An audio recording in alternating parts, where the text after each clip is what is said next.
Сәлем достар, бүгін біз кезекті подкастта жазып жатырмыз, және біздің қонағымыз, қадірлі қонағымыз, құрметті қонағымыз, постоянный қонағымыз, соңғы қонағымыз, соңғы дегенде осыдан кейін жауап жасамайтын шығар. Менің өткен жолғы соңғы қонағым, уточнение берейін. Сол, Ақерке Берлібай, пиар-стратег, қош келдіңіз. Қош келдік. Біз сізбен осымен бір 2 ай бұрын, қателеспесем, немесе 3 ай ма? 3 ай ғой. 3 ай бұрын, 3 ай бұрын біз сайлаудың алдында сайлау туралы подкаст жазған едік, әңгіме айтқан едік. Енді міне сайлауды бүгін кеше өткен 2 күн бұрын аяқтап жатырмыз. Аяқтадық. Сол кезде сіз маған айтқан болатынсыз, сайлау біткеннен кейін қорытынды подкаст жазайық деп. Енді сіз де сөзіңізде тұрып, мен де сөзімде тұрып, бүгін міне осы алаңда жолығып отырмыз. Қош келдіңіз. Рахмет Алман, шақырғанына. Өте қызық сайлауалды науқаны болды.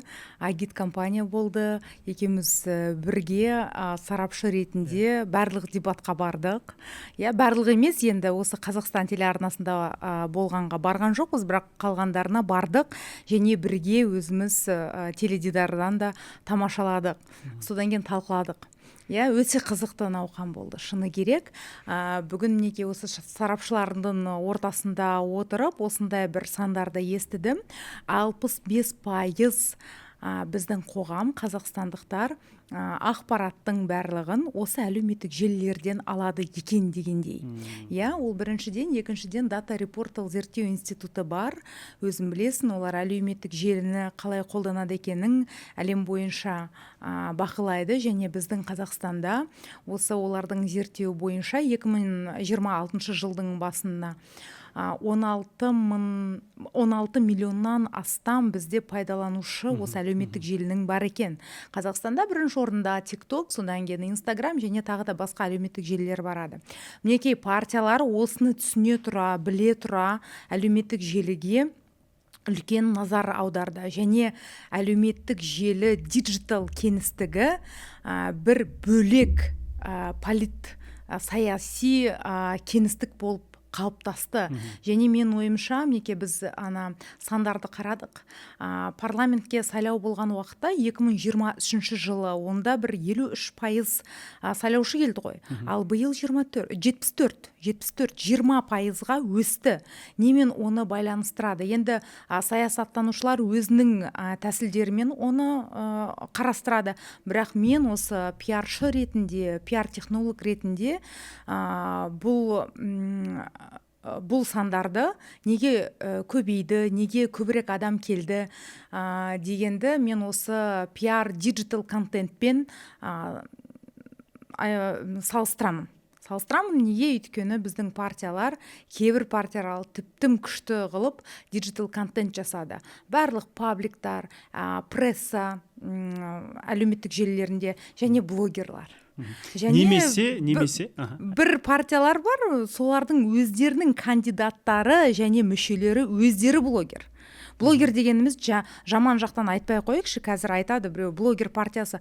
Әрбір адам өзінің осы парақшасы болса, әлеуметтік желіде және ол жерде бірдеме жазам десе, оның барлығы блогер болып саналады, өйткені өзінің блогын жүргізеді. Сондықтан бұл жерде бұрмалап алмайық. Немесе бағанағы 53-тен 74-ке өсудің бірнеше пайызы енді 23 жылға дейін бәлкім билік өзінің күшін ондай күшті екенін көрсете алған жоқ, ал 3 жылда өзінің күшін мығымдап алуы да мүмкін ғой. Оны мен де байланыстырып жатыр біздің сарапшылар. Мінекей бүгін осы сарапшылар айтқандай, мына референдум болды ғой конституцияға. Енді сол конституцияны қабылдағаннан кейін логикалық тұрғыда енді барып құрылтайға дауыстарын берді дегенде, осындай логика системалық логиканы құрастырып жатыр. Енді біз мысалға Астанада, Алматыда, ірі қалаларда оны байқамауымыз мүмкін, ал өңірлерде, региондарда жалпы негізі сайлауға адамдар барып жатқанын айтып жатады және көрініп жатады. Енді біз қала үлкен ғой, мысалға Астана, Алматы, олар үнемі төмен явка көрсетеді. Биыл бірақ Алматы рекорд орнатты дейді, осы соңғы сайлаулардың ішіндегі ең көп сол против всех деген бір галка болып еді ғой, соның барлығы сол жақтан шыққан шығар деген ойдамын. мүмкін жалпы 65% мынау әлеуметтік желіні пайдалану, жаңалықтарды сол жақтан алу, бұл заман талабы ма, әлде әлеуметтік желі дегенде бізде былай болатын еді ғой бұрын, әлеуметтік желідегі жаңалықтар олар бір сенімсіз ақпарат көздері деп айтылатын, иә? Ал қазір мысалға сенуге бола ма әлеуметтік желідегі жаңалықтарға? Жоқ, әрине әлеуметтік желіге 100%-дай сенуге болмайды, ол біріншіден. Бірақ ол сенімділікті қалыптастыруға әсерін тигізеді, әрине. Енді мына жерде осы сенім туралы айтып жатырмыз, және қандай ой қалыптасады біздің көрермендерде және пайдаланушыларда. Мінекей Әділет партиясы 70%-дан астам сайлауда алды, дауыс алды. Бағана ғана шықты, 110 мандатқа ие болды. 110 мандатқа дейді. Сонымен қоса неге деген сұрақ болды бүгін. Көбі сұрайды неге деп. Және Әділет партиясы онда әрине оған дейін Аманат болды, Нұр Отан болды, және тағы да басқасы дейді. Бірақ менің ойымша, өзімнің субъективті пікірім, ол мінекей қарап жатсаңыздар, Әділет партиясы тек қана ребрендинг жасаған жоқ қой. Ол жаңа партия болып, Аманатты қосып алды. Ол біріншіден, екіншіден тіптім жаңа есімдер және жаңа публичный лица дейді ғой, медиа, сондай жаңа адамдар өте көп пайда болды. Үшіншіден, Әділет енді Аманатты қосып алғаннан кейін осы әрбір өнерде үлкен күш көрсетті. Осы жалпы сайлау алды науқанында олардың компаниясы тек қана онлайнда болған жоқ, қалған партиялардағыдай, иә. Кейбір жағдайда онлайн они уступали деп айтқыңыз келеді ғой. Иә, онлайнда соншама мощно болған жоқ, бірақ офлайнда олар мощно болды. Мен тағы да айтып кетейін, олар суда да, жердің астында да, үстінде де, аспанда да, барлық жерде точки касания жасады. Сана шахтар астына түскенде дронды айтып жатсыз ғой. Дронды айтып жатсыз. Сосын Алакөлге барғанда қайыққа неменен жалауды жабыстырып алып, ан жерде өтіп күшті видеоны түсірді. Енді ол екі себеп болуы ықтимал. Бағанағы айтқан Аманаттың енді күші, бұрынғы бәрібір үлкен күш болды, административный күші болды, және мынау ресурс, мынау ғимараттары бар, өздерінің кәдімгідей үлкен күші бар. Және екінші, бұл қаржылық мүмкіндіктер. Өйткені ол жақта енді мысалға басқа партиялармен салыстырған кезде қаржылық күштерде өте көп қой. Өйткені мысалға Айдос Сарым бар ғой, саясаттанушы, өзі Аманат қазіргі кімнің, Әділеттің мүшесі, ол үнемі айтатын, егер сенде бір жылда бір 4 миллион долларың болмаса, партияны ұстап тұруға, сен партия құруға әрекеттенбей ақ қой деген сияқты. Өйткені партияның негізгі күші ол қаржы. Иә, сондықтан біз осы жалпы компанияның нәтижесін көрген уақытта біз айттық, енді қаражат жеңіп шыққан шығар деген ойда болдық. Өйткені мінекей осы әлеуметтік желілерде де, пабликтар, прессада, блогерлардың парақшаларында да партия туралы жазу деген, ол қазіргі уақытта қаражатқа айналды. Кім көп өзінің, қалай айтсам, назарын сол әлеуметтік желіге аударады, көбірек сонда қаражат бөлінеді. Сондықтан осындай поддержкада барлығын көріп отырмыз қазір, нәтижесін жалпы. Енді жақсы, бұл тақырыпты қорытындылайық, жабайық. Енді келесі жалпы сайлау алды үгіт насихатқа байланысты сөйлесек. Өйткені сіз сайлау алды үгіт насихат басталған күннен бастап бірден әлеуметтік желіде өзіңіздің парақшаңызда аптасына, күніне посттар жариялап тұрдыңыз, бұл әр партияға жеке талдау жасап жүрдіңіз, жалпы теледебаттарға талдау жасап жүрдіңіз. Одан кейін мынау әлеуметтік желісін қалай жүргізіп жатыр, қандай пиар-кейстер қолданып жатыр, барлығын жіктеп айтып жазып отырдыңыз. Тіпті мынау басқа да сол сайлау кезінде болған подкасттарда талқылауларға қатысып жүрдіңіз. Жалпы сізді осы сайлауда ең көп көрген бір 3 персона болатын болса, ол біріншісі Айбек Дәдебай, жиі көрініп жүрген Ходжа Назаров, партиялардың Дания Еспаева, жиі көрініп жүрген Ертісбаев, солардың арасында сізді де жиі көріп жүрдік. Бірақ бұл енді экспертный мнение ретінде қатар. Енді осы туралы сөйлессек, мынау партиялар туралы жеке-жеке. Партиялар туралы жеке-жеке сөз қозғайық, иә. Енді мінекей сайлауалды науқанын қарасақ, биыл енді супер сайлауалды науқаны болды деп ойлаймын. Өйткені олар барлық күшін, барлық партия өздерінің күшін осы сайлауалды науқанына салды. Және биыл неге біз бұның барлығын көріп жатырмыз? Неге осы менің сарапшы ретінде аналитикалық разбордар пайда болды менің парақшамда? Өйткені бұған дейін әлеуметтік желілерді біздің партиялар соншама қатты қолданған жоқ. Ол шын, иә. Енді 3 жыл бұрын нейрожелілер де болмады, иә. 3 жыл бұрын мінекей әлеуметтік желілер сондай топта болған жоқ шығар деген ойдамын, иә.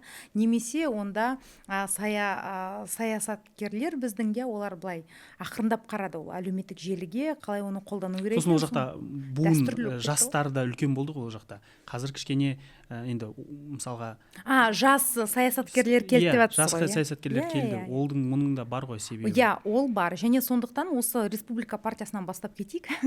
Өйткені мен барлық өзімнің разборларымда не деп жаздым, иә? Осы пиар, диджитал пиар, контент жағынан республика партиясы менің ойымша өзіме бірінші орында болды. Шыны керек, олар өте әдемі кірді осы сайлауалды науқанына. Екіншіден барлық тренд болды және оларда өте көп мына айтады ғой, жеке бренді қалыптасқан тұлғалар өте көп болды. Тек қана осы төрағасы ғана емес, және ол тең төрағалар, иә. Тағы да басқалары. Әрбір осы республиканың өзінің мүшесі көбі, иә, өздерінің парақшалары бар. 100 мың, 200 мың, 300 мыңдай фолловерлары бар, иә. Ол өңірде, иә, ол өте үлкен әсер етеді осы жалпы сайлауалды науқанда. Және олар кім? Олар кім? Олар осы малый бизнес деді ғой, крупный бизнес, сол жақтан келген жеке кәсіпкерлер. Я, олар өте көп болды. Және олардың өздерінің фолловерлары бар. Солай бастарын қосты. Және сосын осы жерде бір қоса кетсем бола ма? Өткен парламентте, иә, енді 6 депутаттары оларда фракцияда мүше болды ғой. Әрбіреуін білеміз ғой біз. Иә, олар мысалға алдында келген кезде, мысалы, Олжас Құсбеков деген адамды мысалға мен танымайтын.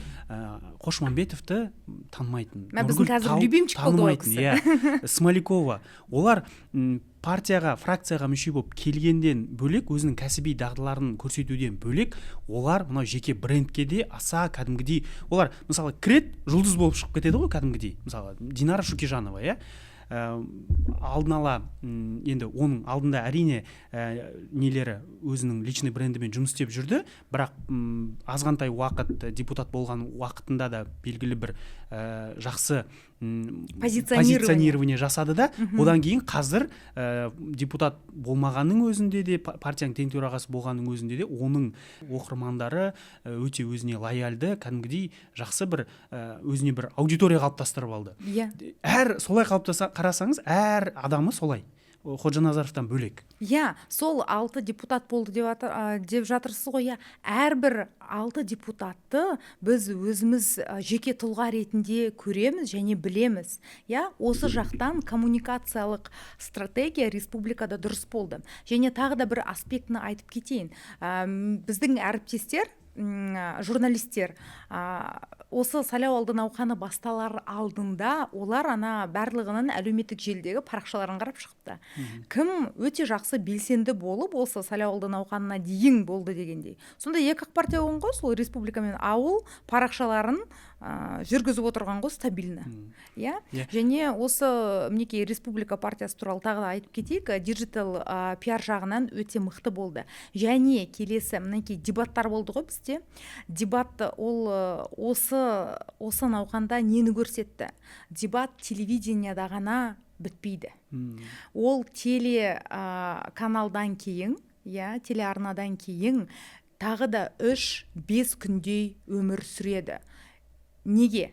Өйткені пиар командалар, медиа командалар ол дебаттағы өзінің спикерлерінің сөз сөйлегенін нарезка жасап, YouTube, TikTok, шортс, инстаграм барлығына жібереді. Сол жерде ол ана дебатта онша сөз сөйлемесе де, бірақ әлеуметтік желіде қалай әп-әдемі қылып ананы көрсетеді, бұрмалап жеріп, сонда айтады ғой, психология влияние дейді ғой, ықпал психологиясын өте жақсы қолданып бұрмалалады.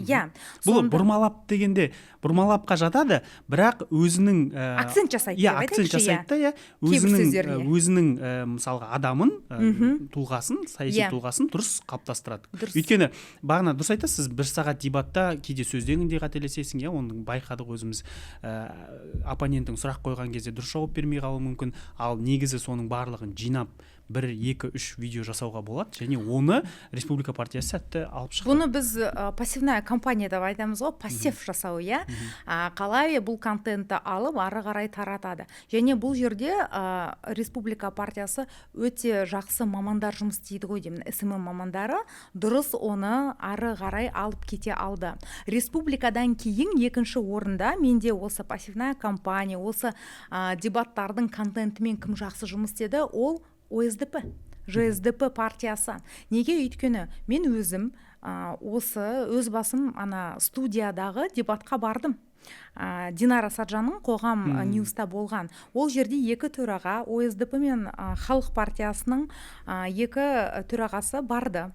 Сол жерде 1 сағаттық дебатта қатыстық. Сол студияда маған аргументация, дебатная позиция дейді ғой, шеберлік ретінен, және техника дейді ғой, техника, қалай ол спикерді дайындаған жағынан маған Шоқанов мырза өте ұнады. Мен ойлағам, Шоқанов мырза енді мықты болды, өйткені сандары ана оппонентінің бағдарламасын күшті біліп отырды.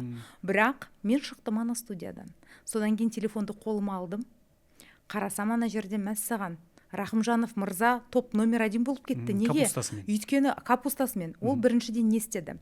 Шоқанов мырзаны айтты ғой анаған, квашеная капуста деп. Бірақ ол басқа контекстте айтты ана студияда. Сондықтан біз көңіл аударған жоқпыз. Бірақ пиаршылары Рахымжановтың ананы тез қабыл алып, ана квашеная капуста басқалай контексті рефрейминг жасады да, ана барлық пабликтарға таратып тастады. Сол жерде кешкісі сағат 9-да бітеді ана дебат. Содан кейін мен қарап отырмын ана пабликтарға. Инстаграмдағы паблик СМИ барлық жерде Рахымжанов қана шығып жатыр. Келесі күні да тағы да танытпай қарасам, басқа пабликтарда, прессада барлық жерде тек қана Рахымжанов. Сонда менде мындай ой болды, неге тек қана? Сосын әлеуметтік желілеріне кірдім. Сонда келесі күні сағат 12-де ашып қарасам, ОСДП-да 12 ролик болады, Reels, әрбіреуі бір 30 мыңдай көрсетілім жасаған, ал НПК-да 2-ақ видео өздерін жасаған. Сонда мына жерде ең басты бізде қате қалай неден кетеді? Осы дебатта көрсетілген өте жақсы потенциал болады. Контентный потенциал дейді ғой. Сол болады. Оны мен қолдану, не қолданбау. Осы жерде пиаршылар қосылу керек. Оны моментте түсіріп алып, қағып алып, ары қарай таратып жіберу. Мысалы, ОСДП НПК-ға сәндидатки деп айтты. Әйел кандидаттар туралы. Бұл енді оскорбление ғой. Этика жағынан. Бірақ НПК оны ала алған жоқ қой. Оны көрсете алған жоқ. Тура сонымен кету керек еді. Сол жерде рефрейминг жасап, ана ОСДП сексисті деп шығу керек еді, бірақ олай істеген жоқ. Тіпті тредске бір пост жазғанның өзінде. Бір тредс болсын, тредс алып кетуші еді. Бірақ өкінішке орай, ана жерде политтехнологтар ма, пиаршылар ма көрмей қалды. Бұл былай емес па? Мен қазір былай ойлап жатырмын да, НПК, халық партиясы өздерінің мынау мандат алмайтынын, 5%-ға жетпейтінін білгеннен кейін бір салғырт қараған жоқ па деген ой болмай ма? Жоқ, мен ойымша олардың жалпы компаниясы болды ғой, олар өзіне өте қатты сенді. Шыны керек, олар өте жақсы үгіт насихат өзінің аудиториясында жасады деген ой болды менде. Неге? Өйткені мен жалпы қарағанда олардың өзінің медиасы бар. Ертісбаевтың. Жоқ. Ертісбаев сөйлейтін. Ол сөйлейді, онымен қоса ана жерде новостной канал ғой.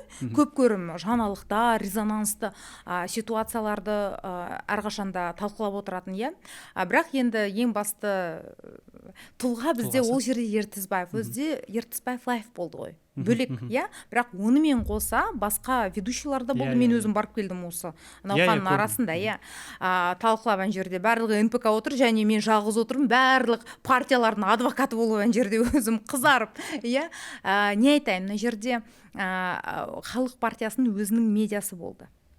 Олар өте сонда қатты сенді де басқа пабликтарға көп барған жоқ. Осы бірінші қате болды. Екіншіден, Ашаматай кейсі, Тамара Асар кейсі.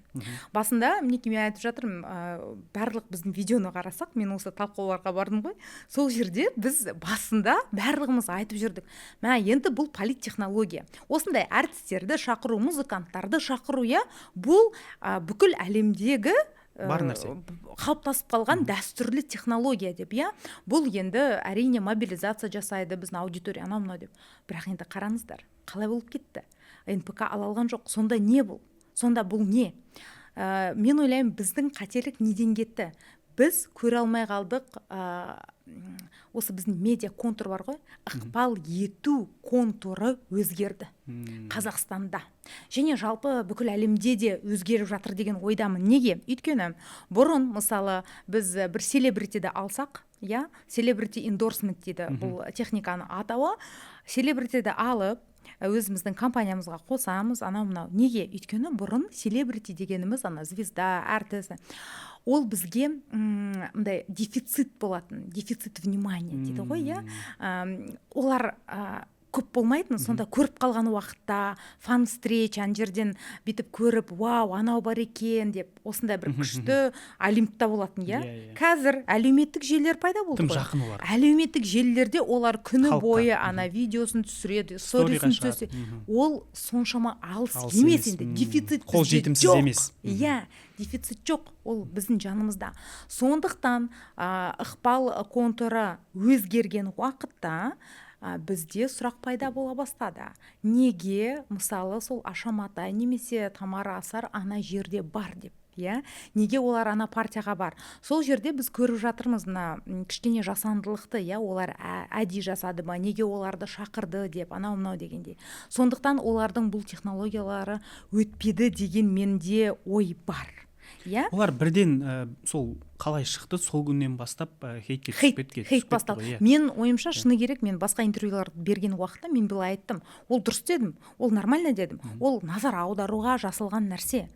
Бірақ бірінші жақтан қарасақ, мобилизация адамдарға назар аударуға бұл үлкен әсер етті. Жалпы сайлау туралы. Жалпы сайлау туралы бірдеме болып жатыр деген назар аударды. Бірақ репутация жағынан өкінішке орай мен ойымша халық партиясына жаман түсті.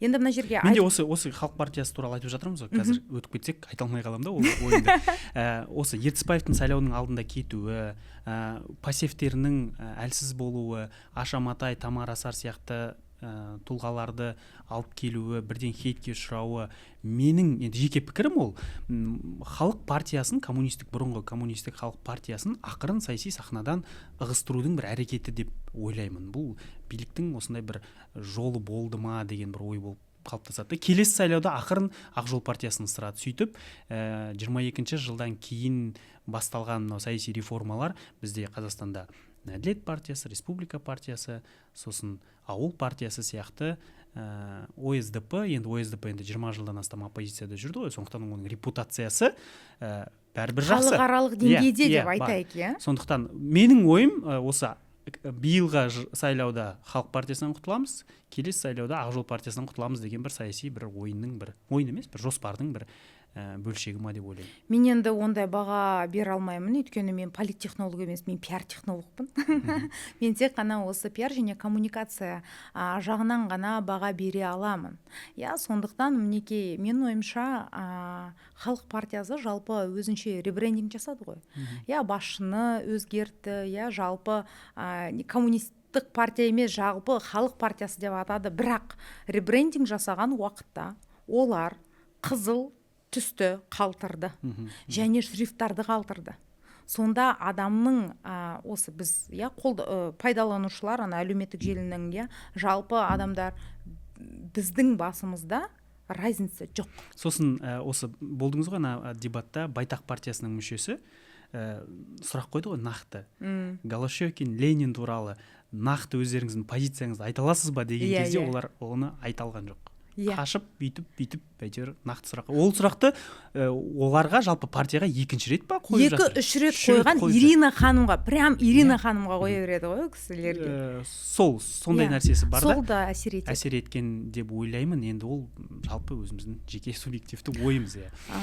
Сосын мен бір қонақта отырдым, үлкен адамдар отырған жерде, сол жерде барлығы осы сайлау науқанын айтып жатыр екен. Сосын айтады біреуі, мен Әділет партиясына дауыс берем дейді. Мен сонда сұрадым, неге деп. Неге сіз Әділетке бересіз дедім. Сонда таңғалдым, шыны керек. 2 аспектін айтты. Біріншіден, онда әртістер жоқ деді. Ендеше бұл жалпы тек қана жас аудитория емес, бұл үлкен аудиторияға да әсер етеді екен. Сонда ойладым, ықпал жалпы контур өтте қатты өзгерген екен біздің Қазақстанда дедім. Екіншіден, ол маған былай айтты. Онда Аймағанова бар деді. Ана Бишімбаевты соттаған прокурор бар деді. Аймағанова меніңше ең күшті сәтті бір трансфер болды деп айтайын. Трансфер дегенде дұрыс трансфер. Қазір барлығымыз солай трансфер деп айтып жатырмыз. Неге? Өйткені шыны керек, осы сайлау алды науқаны көрсетті бізге. Әділет партиясының саясаты осы қандай адамдарды өзінің партиясының кандидаты ретінде көрсетеді екенін дұрыс болды деген ойдамын. Неге? Өйткені олар селебритиға емес, басты акцент жасаған. Олар нақты кәсібилікке және осы эксперттерге, репутациясына. Бұл жерде шынымен бағана Аймағанова болсын, тәжірибесі болсын, Бағдат Мусин болсын, Рауан Кенжеханұлы. Олардың барлығын блогер деп айта аламын, өйткені 100 мыңнан астам подписчиктар бар. Қолданады ғой.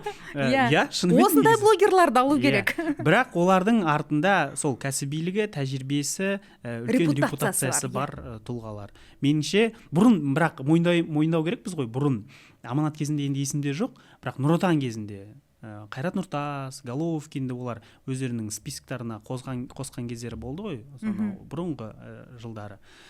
Олар енді оның сәтсіз екенін жақсы білетін шығар, өйткені өздері де күйді ғой кезінде. Енді мына жерде айтып кетейік, оскорбление болып кетпесін, осы біздің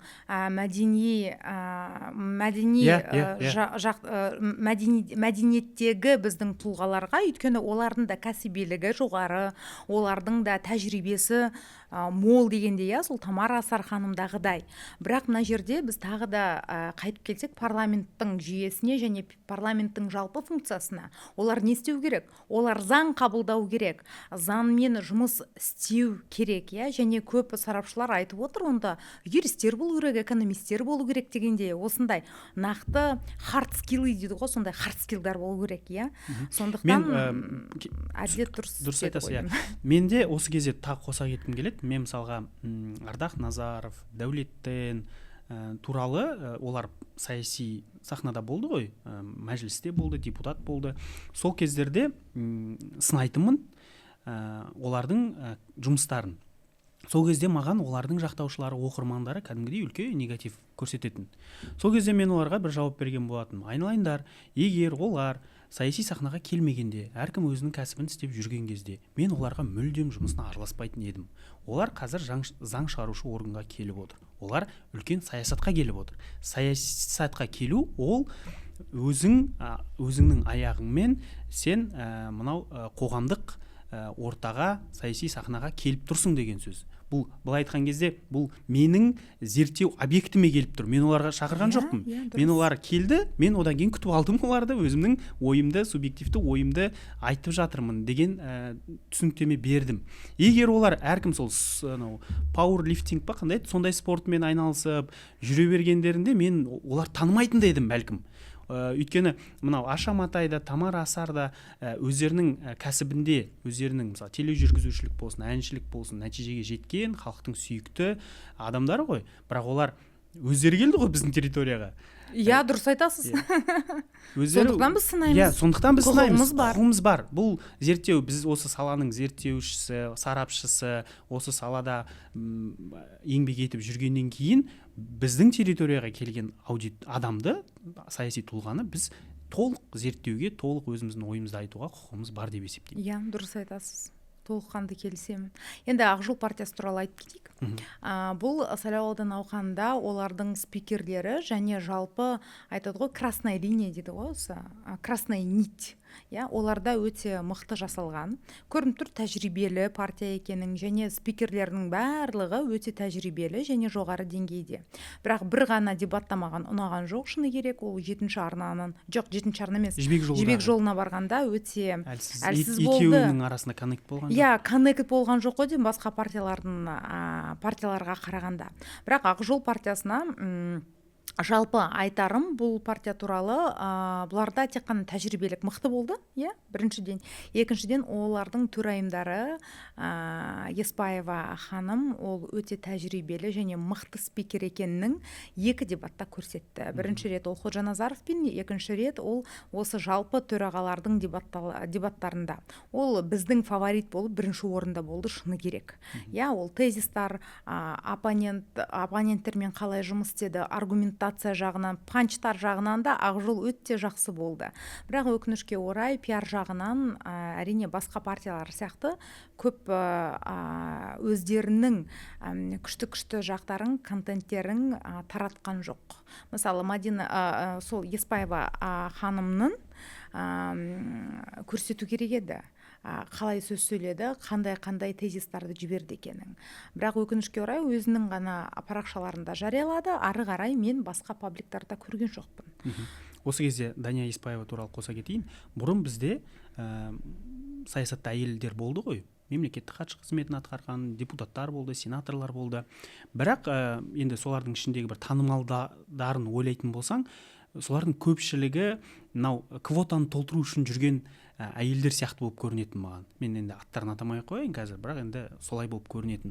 Бірақ мына Дания Еспаеваның болуы бұл квота толтыру үшін емес, ол нағыз саясаткер ретінде өзінің бір қабілетімен жеткен азамат екенін, азаматша екенін мен осы сайлауда көзім жетті. Өйткені теледебат ол бір бөлек, ал мынау ютубтағы дебатта өзін көрсетуі, қаншалықты өзінің кәсібилігін көрсетуі, мынау сұрақтарға қалай бірден маған мына сұраққа жауап бергені ұнады.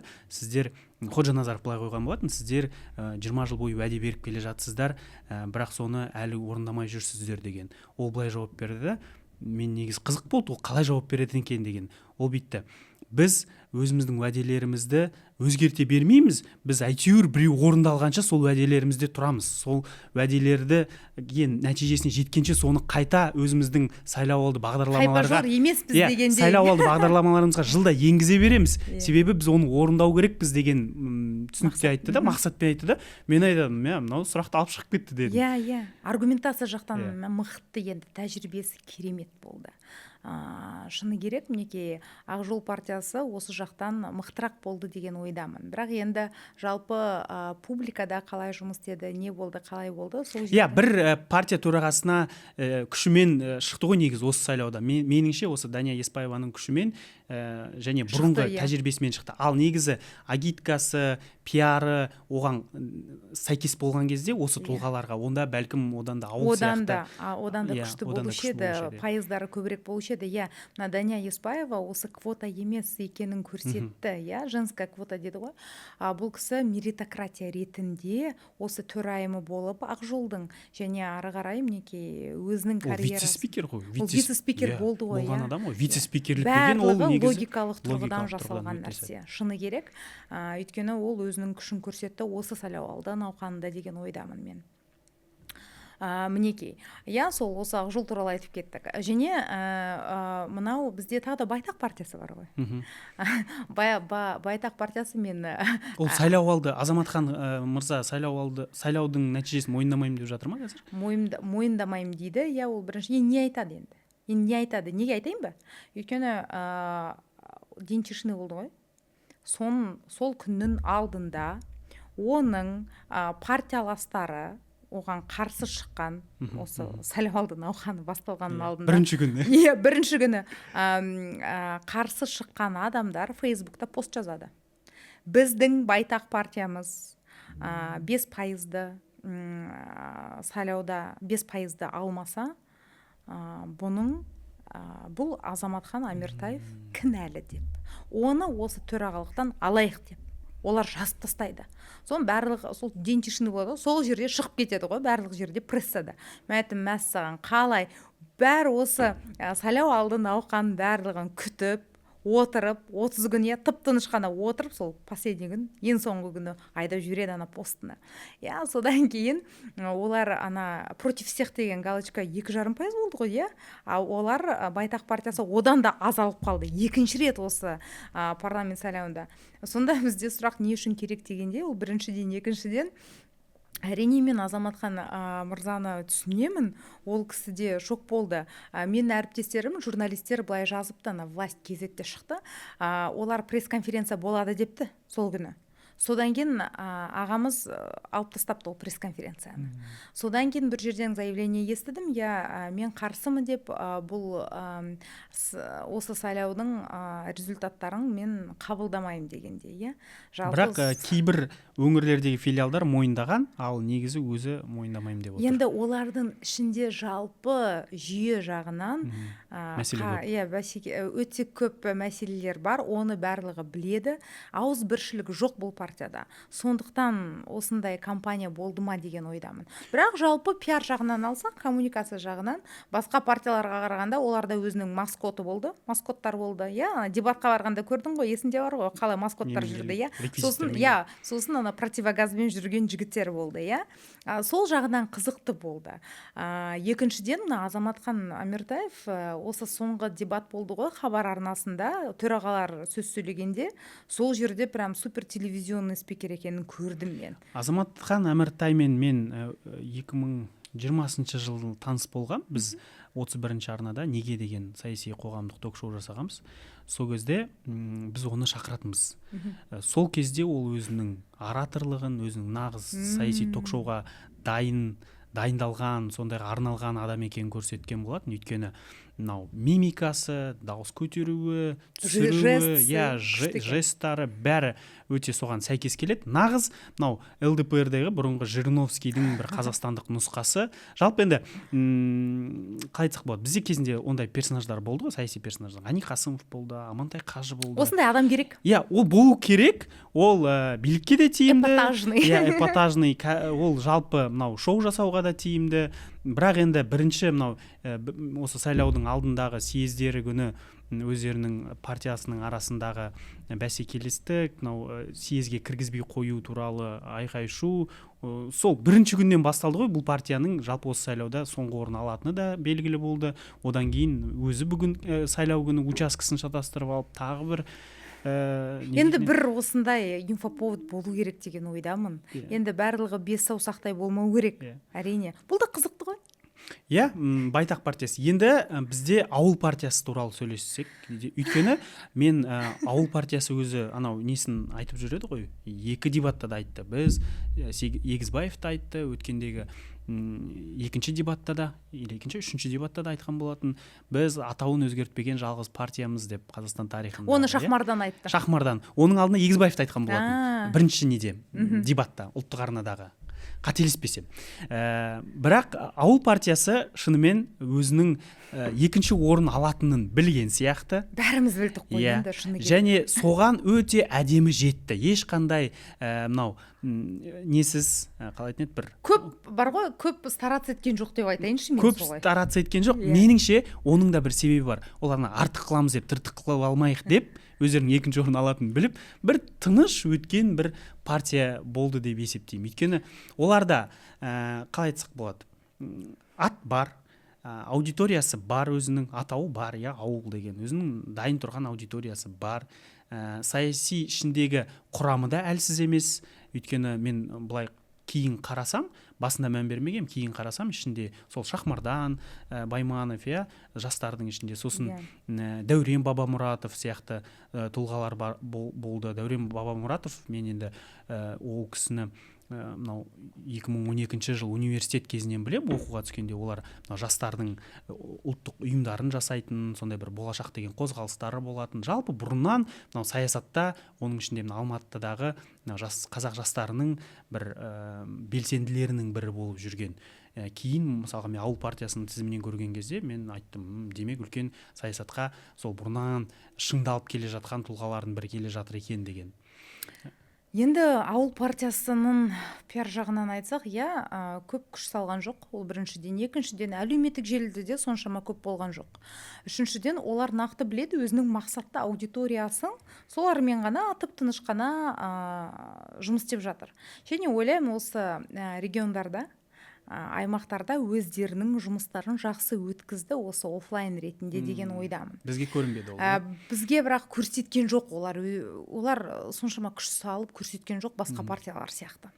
Ал тағы да бір нәрсе айтып кетейін, мына жерде оның төрағасы, ауыл партиясының төрағасының сөз сөйлеуін мен осы соңғы дебатта көрдім хабар арнасында. Және біз әріптестерімізбен бірге бірлесіп көрдік қой ананы теледидардан. Сол кезде мындай біз ол кісінің харизмасы төменірек басқаларға қарағанда. Және жалпы сөйлегенде менің бір әріптесім Ернар Сейтахмет былай деді ғой. Мына кісінің сөйлеуі менің тура ауылымның состояниясы секілді екен деп айтты. Тып-тыныш қана бүйтіп, ниже среднего деді ғой, солай сөйледі сөзді. Неге ауыл партиясы екінші орында деген сұраққа мен пиар жағынан жауап беруге тырысайын. Өйткені ауыл партиясы өзінің неймингі, атауы, ауыл. Бұл психологиялық тұрғыдан сайлаушыға қалай әсер етеді? Ауыл. Ана жерде ақ жол, әділет, анау-мынау деген бар ғой, көп қой, республика, ағылшын тілінде. Манипуляция дейсіз ғой бірден. Бұл жерде ауыл. Олардың бір күшті бір девизі бар. Барлығымыз ауылдан шыққанбыз деп. Все мы выходцы из аула.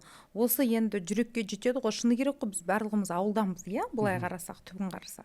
Және сондықтан олар осыған көбірек назар аударып, және ауыл деген нейминг өзімен өзі жұмыс істейді осы партияға. Біріншіден, екіншіден, ауылдың өзінің бренді күшті қалыптасқан. Жалпы партия ретінде. Сондықтан халыққа бәрібір ол ауылда кім бар екен, кім төраға екенің. Өйткені біз Жигули Дайрабаев есімізде бар, өзінің аудиториясы бар, ол өте қызықты персонаж. Және Қарақат әбден де бар. Басында барлығы айтатын, ойбай, ол не қымыз, сиыр сауады, қымыз құяды, атпен шабады деп. Мен айтам, оның өзінің мақсат аудиториясы бар, онымен өте күшті жұмыс істейді Қарақат ханым. Сондықтан мына жерде айтып кетейін, олар өстіп өзінің 6%-на дейін жетті. Бірақ менің ойымша олар әрине үміттенді, 6%-дан көбірек болады деп. Мен ойымша 7-8%-ға құштарланды, бірақ өкінішке орай сол 6% болды. Сол пиар жетпей қалды. Пиар дегенде өткен сайлауда олар енді сүйек жарды, бағана айтқандай сиыр сауды, биыл ондай мүлдем жасаған жоқ. Болды ғой. Жигули ағамыз Асхат Ниязов біздің әріптесімізбен ол кісі армрестлинг жасады. Съезде армрестлинг жасады, сосын ұтып кетті, жарайды, Асхат ұтыла салған шығар, қайдан білеміз біз. Бірақ енді ол өте жақсы болды новостная повесткада. Ұмытып қалдық кім төраға екенін вообще, шыны керек. Жалпы негізі осы төраға ауыстыруды мен ауылда түсінген жоқпын, өйткені Серік Егізбаевты мен білем. Ол бізге сұхбатқа келген болатын. Серік Егізбаев өте мықты оратор. Осыған дейінгі төрағасы болған. Айтуғановтың алдында төрағасы, Жигулиден кейін болған. Жигули төраға болды ма өзі? Жақсы. Жалпы осы Серік Егізбаев осының алдында төраға болған өте мықты адам. Мықты адам деген кезде мен жұмыс бойынша білмеймін, кәсіби тұрғысынан. Бірақ мынау сөз саптауы, ораторлығы, мынау сұрақтардан қалай құтылып кету, соған жауап беру өте мықты. Бірақ ол қазір төраға орынбасары болып қалыпты да, төрағалықты Айтуғанов дегенге берген екен. Бірақ харизмасы да жетеді. Бір анау өзінің бір қызықты несі бар, қалай айтайын, бір қылықтары бар, бір ауылдың бір ағалары болады ғой, бір қалжыңбас бір ағалары болады ғой. Сондай бір андай добрый ағай. Ол кісіні неге осы сайлаудың алдында өзгеріп тастаған мен түсінген жоқпын. Мен де оған нақты жауап бере алмаймын, өйткені бұл енді пиарға қатысы жоқ. Бірақ жалпы осы барлық дебаттарда және әлеуметтік желілерде кім менің көзіме түсіп жүрді, ауыл партиясының жағынан бұл Шахмардан. Енді 7-ші арнада ол енді эфирді жарды деп айтуға болады. Өте жақсы. Ол Рауан Кенжеханұлына жауабы өте күшті болды. Әділетсіздік деген бірдеме кетті. Жақсы нәрселері болды онда. Шахмардан көзіме түсті. Және менің инфополемді Қарақат ханым және где-то Қарақат мүлдем маған шыққан жоқ па? Мен енді өзім барып іздедім, мен шыны керек, мен қарадым, не істеп жатыр мына кісілер деп, вообще что они делают деп. Барып қарадым, жалпы сол ауылмен кездесіп жүрді. Өзінің мақсатты аудиторияларымен болды. Бірақ жалпы басқа партиялардың температурасы болды ғой пиарда. Ең төмен температура сол ауылда болды. Бірақ тып-тыныш қана сол 2-ші орынға келді. Жақсы. Енді мысалға бағана ОСДП туралы қысқаша айттық қой. ОСДП-да маған ұнаған, сізге де ұнады деп ойлаймын, Мақсұт, Насибулаев па? Мақсұт, короче. Мақсұт деген жігіт. Күшті болды, 7-ші арнада. Аппарат жетекшісі. Ол өте күшті фурор жасады сол дебатта. Бағанағы жестикуляция да бар, паузалары да бар. Осы ОСДП-ның, мен білмеймін, енді алдағы болашақта мына Рахимжановтың тағдыры қалай болатын, өйткені сол біздің ортақ досымыз Ернар Сейдахметтің жазған посты бар. Қазақстанда қазақ тілін білмейтін саясаткерге орын жоқ деген. Сол Асхат Рахимжановтың біреу сол туралы айтты деп ойладым мен Ернарды. Өйткені шынымен Асхат Рахимжанов осы өткен мәжілісте де депутат болған кезде талай журналистерден таяқ жеген болатын, қазақ тілін білмеген үшін. Қалай сен саяси партияның төрағасысың, жақсы қатардағы мүшесі болсаң бір жөн, төрағасы болып мемлекеттік тілді білмеуің деген бұл... Ернармен мен келсем. Саясатта сен саясатқа бара тұра қазақ тілін қазіргі уақытта білмесен, әрине бұл үлкен қате де және минус болады. Жалпы өзіне, жеке тұлға ретінде, саясаткер ретінде. Неге? Өйткені біздің қазіргі жалпы көбінесе аудитория, ол қазақ тілді аудитория. Және биыл мен кеше ғана естідім, мектепке қанша мың бала барады биыл.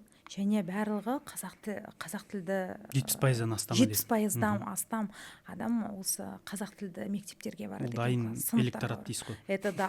Бұл дайын электорат. Ол балалар қазақша сөйлесе, бұл не нәрсе? Әке шешесі, апалары, аталары қазақ тілінде сөйлейді деген сөз. Сондықтан қазіргі уақытта барлық біздің осы партия мүшелеріне қазақ тілінде сөйлеуді үйрену керек және жақсарту керек қазақ тілінде сөйлеуді. Мінекей Динара Шукежанова шықты ғой дебатқа. Сол кезде біз ұқпай қалдық неге Динара шыққан. Осы Ходжаназаровтың кейсінен кейін, кризис болғанда. Және біз енді түсінеміз, әрине, Динара Шукежанованың репутациясы өте таза және өте жақсы. Өзінің аудиториясы бар және оның аудиториясы, былай қарап шықсам, ол осы үлкен қалалардың, жалпы региондардағы әйелдер. Қандай self-made әйелдер, осы бизнестегі әйелдер, осы Шукежанованың артынан Шукежанова қарап тұрып, осылай белсенді республика партиясының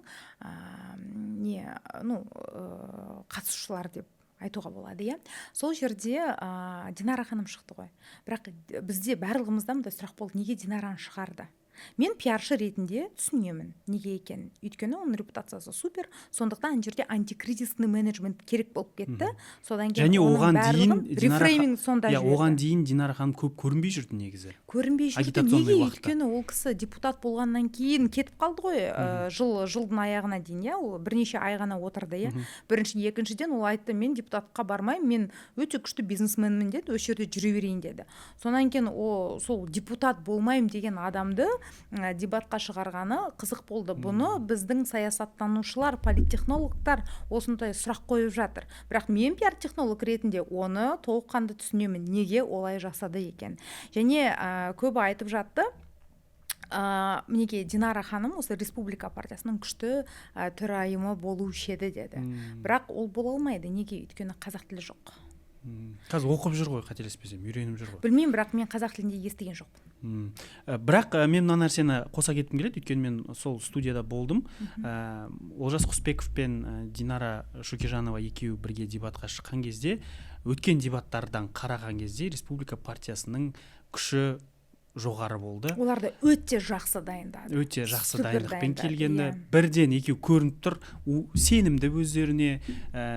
Ана Динара Шукижанованың бүйтіп тұрып қолын қазір болды, разберемся деген сияқты бір шыққан, бір немен шыққан сияқты, бір жақсы настроймен шыққаны көрініп тұрды. Және екеуіне қараған кезде бірден басқа екі дуэттерді қараған кезде бағанағы Ақжолдың, сосын ана ауыл партиясынан шыққан ағай мен апай бір тойда бір тілек айтуға шыққан ағай мен апай сияқты болды. Иә, вот сондай болды да бір.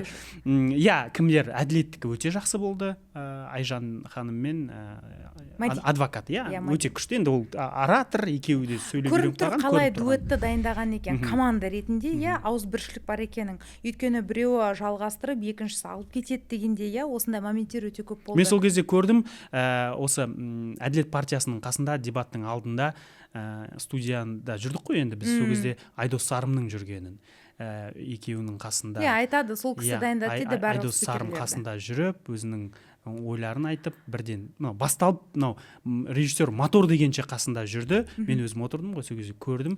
Демек, сол кісі жақсылап дайындаған. Мына жерде осы дебат жағынан айтып кетейін, неге республика партиясы осы мінекей Динара мен Олжас Құсбековтың сөз сөйлеулері айтып жаттық қой, және постдебатный пассив деп, иә, пиаршылар қалай одан кейін жұмыс істейді деп. Бірақ одан басқа спикерлердің өзінің шеберлігі қалай оларды үйреткен. Тек қана дұрыс нәрсе айтуды емес, және күшті аргументтерді салу. Одан басқа олар осы тек қана осы республика партиясының спикерлері осы TikTok пен Instagram Reels'қа арнайы сөз сөйлеп үйреніп алған. Хуктарды біледі дейсіз. Хуктарды біледі. Олар нақты өте қысқаша аргументтерді тастайды. 20 секундтық, 1 минуттық, иә, сондықтан одан тез нарезка жасап алып, өзің білесің ғой қалай ыңғайлы екенін, иә. Тез нарезка жасайсың да лақтыра бересің. Иә, сондықтан олардың шеберлігі осында болды, және жалпы бұл шеберлік ары қарай осы жалпы популярность деді ғой, соған да әсер тигізді. Бірінші, екінші дебатта, республика партиясы туралы айтып жатырмыз ғой. Бірінші, екінші дебатта олар үшінші, төртінші орын алды ғой деймін, қателеспесем, үшінші орын алды ма. Сол кезде мен мысалға Сырымбек Тауды көргім келген еді.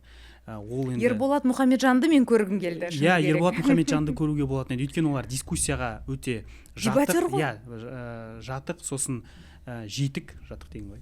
Жетік, Сырымбек Тау енді тілге шешен, оның аудиториясы дайын тұр, қазақы жастар, нағыз сайлауға үгіттеуге жұмыс істейтін. Мысалға, бір ғана Сырымбек Таудың мысалға несімен, мысалы Айдарбек Ходжаназаров түсінікті, Сырымбек Тау и Динара Шукижанова, осы үш саясаткердің персонасымен жақсы үгіт насихатты жасауға болады деп ойлаймын. Өйткені Динара Шукижанованың өзінің аудиториясы бар, бағана сіз айтқан бизнес-ледилар, Сырымбек Таудың өзінің жастары бар, қазақ жастары, ер азаматтар, және өте үлкен, қателеспесем 300 мыңға жуық оқырмандары бар, және өзінің несі, репутациясы да. Риск бар, білесің бе? Қандай? Неге оларды шығарған жоқ? Өйткені мына мысалы кризис болды ғой, Абай туралы. Сол кезде мысалы Сырымбек Тауды немесе Ерболатты шығарып жіберсе, немесе тағы да басқа біреуді осындай типажы ұқсайтын Айдарбек мырзаға, сол кезде аудитория қалай бұрмалап жіберуші еді? Осы кісіні төраға қылып қою керек деп. Сол жерде репутационный капитал дейді. Солар бөлінуші еді. Сонда Айдарбек мырзаның конкуренті пайда болушы еді партияның ішінде. Тең төраға болса да, бірақ партияда бір жұлдыз болу керек.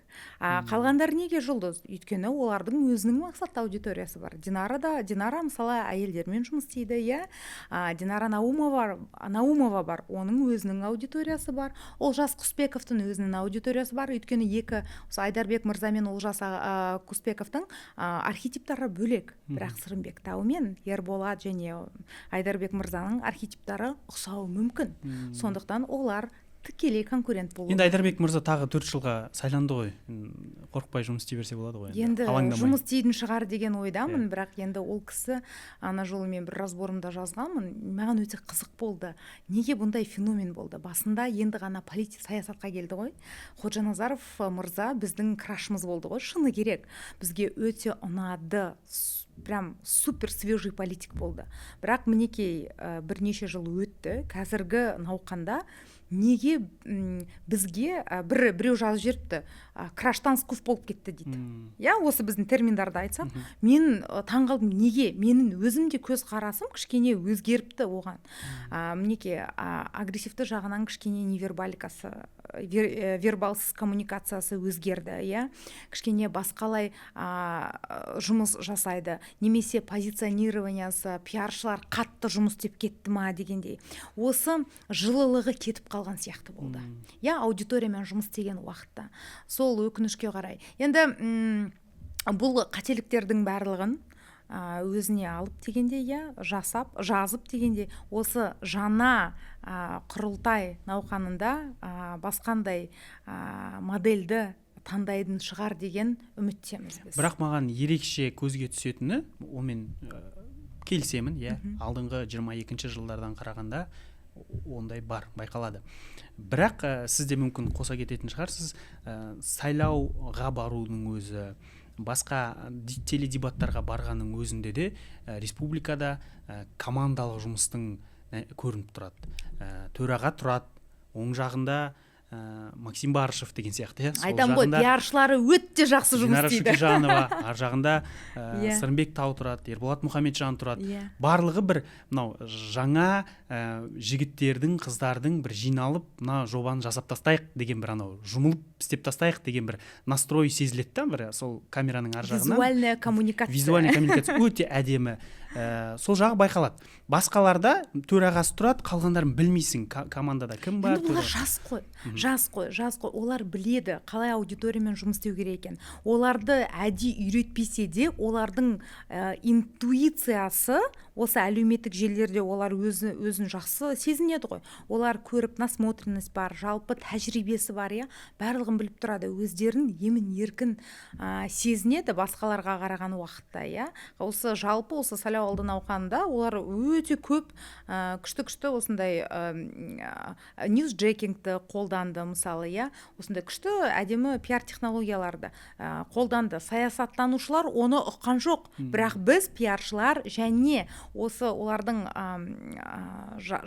замандастары деп айтайықшы, осы әлеуметтік желіні пайдаланушылар оларға өтті ол, мысалы, Threadsте. Threadsте вообще отдельная тема ғой, Threadsте өте жақсы жұмыс істеді. Ең бірінші болып сол республикаға кіріп сонда жұмыс істей бастады ғой, өзінің аудиториясымен. Бота-сети деген нәрсе болды, әрине, бірақ бірінші болып сол республика бастап кетті. Мінеке, сосын оның қолдаушылары басқа партияларға қарсы өте көп комментарий лақтырды. Сосын ана өзге партиялар содан кейін кірді ғой, қиынырақ болды оларға. Біз барлық төрағаларды айтып кеттік қой, Дания Еспаеваны айттық, Егізбаевты да айттық, бұрынғы төраға, Ходжаназаровты да айттық, қазіргі республиканың төрағасы. Бірақ біз Айбек Дадибай туралы мүлдем талқылаған жоқпыз. Айбек Дадибай туралы, оның осы сайлау уақытында өзін қалай ұстады, сөйлеген сөзі есіңізде ме? Неге біз басқа төрағалардың жанына ол кісіні қоймадық? Өйткені онда мүлдем басқа траектория. Неге? Өйткені басқа осы біздің төрағаларда барлығында саяси тәжірибе бар. Мысалы, Ертісбаев мырза айтады, Шоқанов мырзада жоқ дейді. Неге жоқ? Онда тәжірибе бар, саяси тәжірибе. Өйткені ол Алматы қаласының мәслихатының депутаты көп жылдар болды ғой. Одан басқа жерлерде жұмыс істеді. Бірақ енді жалпы осы барлық төрағаларға қараған уақытта Айбек Дадибай мырза әрқашанда функционер болған. Осы күнге дейін, осы сайлауға дейін функционер болды. Ол бэк-офиста көп жұмыс істеді. Және ол системный работник дейді ғой, осы жүйені қалыптастыратын өте жақсы функционалды жасайтын адам болды. Аппаратчик деді. Және мен психология тұрғысынан және осы public communications'та көп жылдары болып жұмыс істеп жатырмын. Бұндай адамдарды системный работниктарды, функционерларды, бэк-офистағы жұмыс істейтін, оларды публикаға шығару өте қиын. Оған 1 ай емес, 2 ай емес, одан да ары 6 айдай керек. Және постоянно практикада. Ол кісіні не істеді? Ол кісіні алдыда қойды, төраға ретінде. Содан кейін сайлауалды науқаны тез басталып кетті ғой. Ол кісіде уақыт болған жоқ. Содан кейін мен жалпы осы дебатты көрдім ғой, сол дебатты қарап отырдым да, есіме түсті. Қалай ол өз-өзін ең бірінші видеода өз-өзін қалай ұстады. Енді ғана төраға болып сайланды ғой, содан кейін Әділет партиясы туралы бір видео жасаған. Сол жерде қалай өз-өзін ұстады, барлығы сынады ол кісіні. Содан кейін выход к прессе дейді ғой, бірінші съезд болған кезде шықты. Өте күшті болды. Өте жақсы, журналистер барлығы таң қалды. Нормальный деп айтты маған, өте жақсы өз-өзін ұстайды екен деді. Және ол өте ашық деді. Сұрақтарға нақты жауап береді деді. Солай деп айтты. Содан кейін сайлауалды науқаны басталған уақытта ол енді өте көп публиканың алдында халықпен кездесті. Енді бірақ енді ол дебаттың телевизиондық дебат емес. Сондықтан мен осыны салыстырдым. Және траекториясы өте мықты болды. 1 айдың ішінде бірінші видеодан осы телевизиондық дебатқа дейін өте үлкен өзгеріс пайда болды. Мен оны көрдім. Енді мен өзімнің разборында жаздым. Енді Айбек мырзаға ары қарай мындай супер паблиситиға шығып кетпеу керек. Жалпы өз-өзін ары қарай кішкене практика жағынан практикаларды дамытып, ары қарай дамыту керек. Осы жалпы өз-өзін ұстау. Бірақ теледидарда өзін жақсы ұстады. Енді көбіне қарағанда ол кісі парақшаға қарамай өзі сөйлеп тұрды. Және оның жестикуляциясы ашық болды. Және ол кісі кішкене күлімдегенде өте жылы. Жылы бет болады. Неге? Ол мен келсем сізбен, осы 4 дебат болды ғой. Бізде 4 дебат болды. Біріншісінде Ринат Бектұров болды. Өте күшті болды. Ол кісі енді дебатер. Керемет. Старты күшті болды. Екіншісінде Рауан Кенжеханұлы болды, өте монотонды, айтқан сөз түсініксіз, әйтеуір өтіп шықты 1 сағатта. Ол кісі өте жақсы сарапшы, жалпы профессионал ретінде, бірақ дебатер емес. Оны біз енді онымен келісемін. Өйткені ол дебатта 7-ші арнада болды ғой деймін, Рауан Кенжехан. Ол жерде Баймаханов пен Мақсұт пен осы ОСДП мен ауыл жеңіп шықты деген ойдамын. Сосын үшіншісінде енді Айжан мен Мәди мырза, олар өте күшті дебат көрсетті. Енді олар адвокат пен прокурор ғой. Енді олай болмаса қалай болуы мүмкін? Және соңғысында Айбек Дәдебай жалпы өзін толық көрсете алды. Жалпы өзінің кім екенін, қандай екенін, не үшін үлкен осындай Қазақстандағы ең ірі саяси партияның төрағасы болғаны, не үшін лайықты болғанын да көрсетті деп ойлаймын. Өйткені салқынқандылықпен өзінің айтатынын айтып, контент жағынан өте жақсы болды. Енді Әділет партиясы өздеріңіз білесіздер, барлық біздің саланы өзінің программасына салған. Жалпы көп айтып жатыр, Байтақ неге өте аз алды дауысты. Өйткені Әділет партиясында экология деген бөлек нәрсе бар ғой. Сондықтан көбі әділетке бере отыра, соның экологияның ішінде де бар. Енді барлық елдегі проблеманы, әлеуметтік мәселелерді және экономиканы өзінің бағдарламасына енгізген ірі саяси партия ғой. Жалпы көп рахмет. Бүгін 7 партияны толық разбор жасадық деген ойдамын. Сізбен әңгіме айту, подкаст жазу маған әрқашан ыңғайлы, бірден әңгімем жарасып кетеді. Сондықтан көп рахмет. Алдағы уақытта да осы алаңда мен тек қана сізбен жаза беремін ғой деймін, 2 ай сайын. 2 ай сайын, 2 ай сайын тек қана. Басқа біреуді шақырайық. Или подкастты сөйтіп атын ауыстырып тастаймыз ба? Жоқ, олмас. Әңгіме Ақерке Берлібаймен. Сол, көп рахмет. Қуаныштымын. Біздің алда бұйырса құрылтай құрылып жатыр. Үлкен саяси өзгерістер болады деп жатыр кеше президент, үкімет дауысады деп жатыр. Қызықтың бәрі алда деп жатыр. Сондықтан бәлкім тағы да жиналып қаламыз. Рахмет. Рахмет сізге, Алмас.